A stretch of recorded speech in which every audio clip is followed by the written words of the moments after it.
আসসালামু আলাইকুম সবাইকে স্বাগত জানাচ্ছি আমার আজকে রেসিপিটি দেখার জন্য। আজকে আমি আপনাদের সাথে খুবই সহজ এবং মজাদার একটা বিরিয়ানির রেসিপি শেয়ার করব। আজ করে দেখাবো সবজি বিরিয়ানি। বিভিন্ন রকমের মাংসের বিরিয়ানি তো আমরা খেয়েই থাকি, তবে সবজি এবং ঘরোয়া উপকরণ দিয়ে তৈরি এই বিরিয়ানিটা খেতেও কিন্তু অনেক মজার। আপনারা যখন তৈরি করে খাবেন তখন বুঝতে পারবেন এর স্বাদ। সব সময় হাতের কাছে পাওয়া যায় এমন কিছু সবজি দিয়ে আমি আজকের বিরিয়ানিটা তৈরি করে দেখাবো। আশা করছি রেসিপিটি আপনাদের ভালো লাগবে।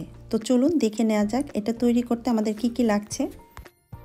চুলায় আমি একটি হাঁড়ি বসিয়ে নিয়েছি। এখন এর মধ্যে দিয়ে দিচ্ছি 1/3 কাপ রেগুলার রান্নার তেল, দিয়ে দিচ্ছি 2 টেবিল চামচ ঘি। আপনারা চাইলে এখানে শুধু তেল অথবা ঘি যে কোনো একটা দিয়েও রান্নাটা করতে পারবেন, তবে বিরিয়ানিতে ঘিটা অ্যাড করলে খাবারের টেস্টটা কিন্তু অনেকটাই বেড়ে যায়। তেল এবং ঘিটা গরম হয়ে যাওয়ার পরে এর মধ্যে দিয়ে দিচ্ছি 1 কাপ পেঁয়াজ কুচি। এখন এই পেঁয়াজটাকে হালকা গোল্ডেন হয়ে যাওয়া পর্যন্ত ভেজে নিতে হবে। পেঁয়াজটা যখন এরকম কিছুটা হালকা লালচে হয়ে আসবে এই পর্যায়ে এর মধ্যে আমি দিয়ে দিচ্ছি কিছু আস্ত গরম মশলা, 3 টুকরো দারচিনি, স্টার 1টি, লবঙ্গ 4টি, 10-15টি কাজু বাদাম, 2টি তেজপাতা, 4টি ছোট এলাচ, জয়ত্রী হাফ চা চামচ, জিরা হাফ চা চামচ, 1টি বড় এলাচ।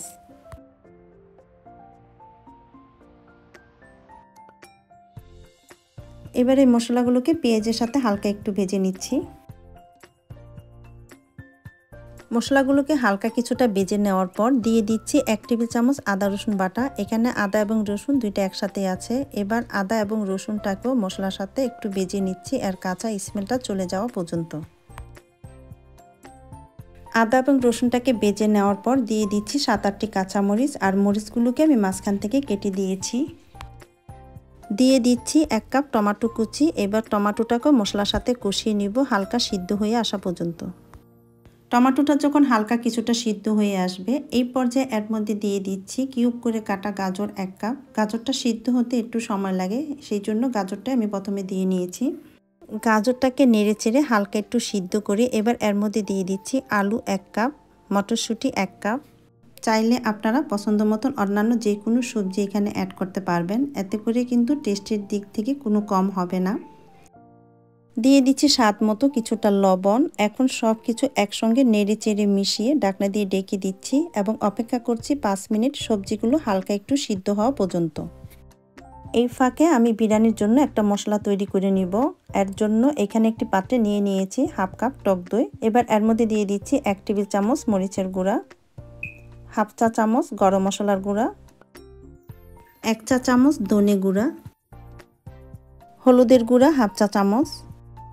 এখন এই সব কিছুকে খুব ভালো করে মিক্সড করে নিতে হবে। এখানে মশলার পরিমাণটা আপনারা বেশি কম করে দিয়ে নিতে পারবেন, তবে সবজির বিরিয়ানিতে জালের পরিমাণটা একটু বেশি হলে খেতে ভালো লাগে। তো মশলাটা মিক্সড করা হয়ে গিয়েছে। 5 মিনিট পর আমি ঢাকনাটা তুলে নিচ্ছি। দেখতে পাচ্ছেন সবজিগুলো কিন্তু অনেকটা সিদ্ধ হয়ে এসছে এবং কালারটাও ঠিক আছে। এর চাইতে বেশি সিদ্ধ করব না, বাকিটা চালের সাথে সিদ্ধ হয়ে যাবে। এবার এর মধ্যে দিয়ে দিচ্ছি আমি যে মশলাটা তৈরি করেছিলাম তার পুরোটাই। এখন মশলা এবং সবজিগুলোকে ভালো করে একটু কষিয়ে নিব তেলটা উপরে উঠে আসা পর্যন্ত। সবজিগুলোকে মশলার সাথে কিছুক্ষণ কষিয়ে নেওয়ার পর যখন তেলটা এরকম উপরে উঠে আসবে এই পর্যায়ে অ্যাড করে দিতে হবে চাল। এখানে আমি 2 কাপ বাসমতি চাল ভালো করে ধুয়ে 20 মিনিট ভিজিয়ে রেখেছিলাম, পানি জড়িয়ে দিয়ে দিলাম। আর আপনারা যদি পোলার চাল দিয়ে রান্নাটা করেন সেই ক্ষেত্রেও কিন্তু সেম পদ্ধতিটাই ফলো করতে হবে। দিয়ে দিচ্ছি ধনেপাতা কুচি 3 টেবিল চামচের মতো। এখন সবজি এবং চালটাকে ভালো করে কিছুক্ষণ কষিয়ে নিব। সবজি এবং চালটাকে কিছুক্ষণ কষিয়ে নেওয়ার পর এবার অ্যাড করে দিচ্ছি পানি। এখানে আমি 2 কাপ চালের সাথে 4 কাপ পানি দিয়ে দিচ্ছি।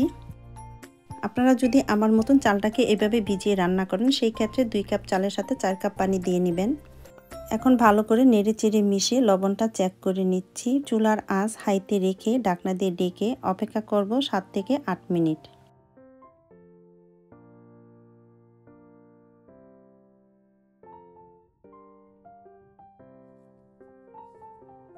প্রায় 8 মিনিট পর আমি ঢাকনাটা তুলে নিচ্ছি। পানিটা কিন্তু অনেকটা টেনে এসছে। এখন চালটাকে আমি নেড়ে চেড়ে এভাবে একটু সমান করে দিচ্ছি যাতে করে উপর নিচের ভাতটা সমানভাবে সিদ্ধ হতে পারে। আবারও চুলার আঁচ একদম লোতে করে ঢাকনা দিয়ে ঢেকে দিচ্ছি 7 থেকে 8 মিনিটের জন্য। 8 মিনিট পর আমি চুলাটা বন্ধ করে দিব এবং এটাকে ঢেকে দমে রেখে দেব 10 থেকে 15 মিনিটের জন্য। 15 মিনিট দমে রাখার পর এবার আমি ঢাকনাটা তুলে নিচ্ছি। রাইসটা কিন্তু অনেকটাই জর্জরে হয়েছে। এবার বিরিয়ানিটা খাওয়ার সময় সাইড থেকে এভাবে মিলিয়ে এটাকে পরিবেশন করতে হবে। নিচ থেকে কিন্তু একদমই লেগে যায়নি, কারণ চুলার আঁচটা একদম লোতে ছিল। এই তো তৈরি হয়ে গেল আমার সহজ রেসিপিতে ঘরোয়া উপকরণ দিয়ে সবজি বিরিয়ানি। আপনারা যারা এখনও সবজি বিরিয়ানি তৈরি করে খাননি, অবশ্যই এভাবে তৈরি করে খাবেন, ভালো লাগবে। আশা করছি আমার আজকের এই সবজির বিরিয়ানির রেসিপিটি আপনাদের কাছে ভালো লেগেছে। ভালো লাগলে ভিডিওটাতে একটা লাইক দিবেন এবং চ্যানেলটাকে সাবস্ক্রাইব করে নিয়মিত পাশেই থাকবেন। সবাইকে অনেক ধন্যবাদ। আল্লাহ হাফেজ।